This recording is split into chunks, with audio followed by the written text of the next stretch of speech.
So when we're talking about schools and naming schools, we're talking about schools that are explained in the Children's and Families Act under Section 31.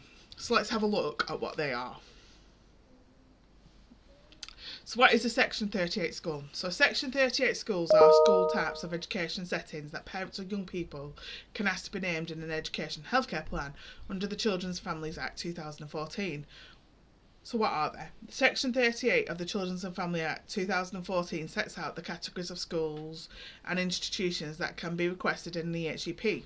These include maintained schools, maintained nursery schools, academies, institutions in the further education sector in England, non-maintained special schools, institutions approved by the Secretary of State under Section 41, such as independent special schools and special post-16 providers.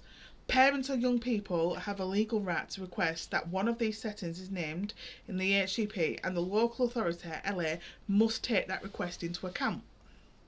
So these are the different types of schools that you can request, and the local authority must be take into account when it comes to naming a school within the EHCP. So parents question Section 38 schools. When a draft EHCP is issued, parents or young people can ask for a particular school to be named in Section I of the plan. Submit details of support needed in Section F, which sets out the required special educational provision. The local authority is then required to consult the requested school to assess whether it can meet the child's needs. This consultation is a legal requirement and cannot be declined due to local policy. So if you're asking the local authority to consult with a Section 38 school, regardless of whether it's specialist, mainstream, maintained, an academy, or a section, I don't think I said Section 41, maybe I did, I can't remember, then therefore the local authority cannot refuse to consult with that school. Lawful reasons, LA can refuse to name a Section 38 school.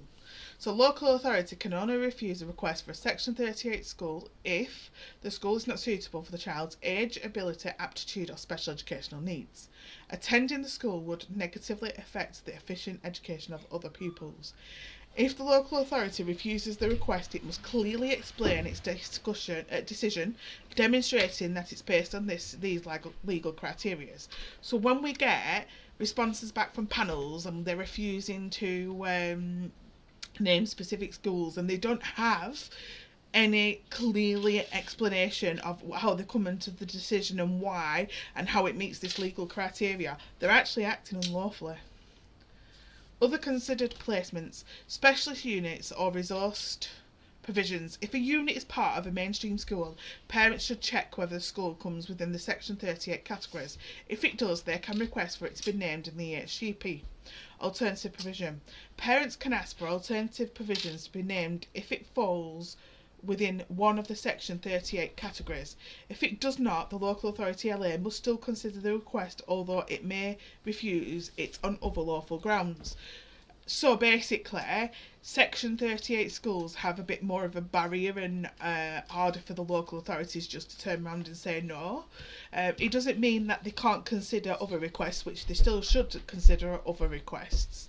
However, it is more likely and easier to get a Section 38 school named than it is any other school.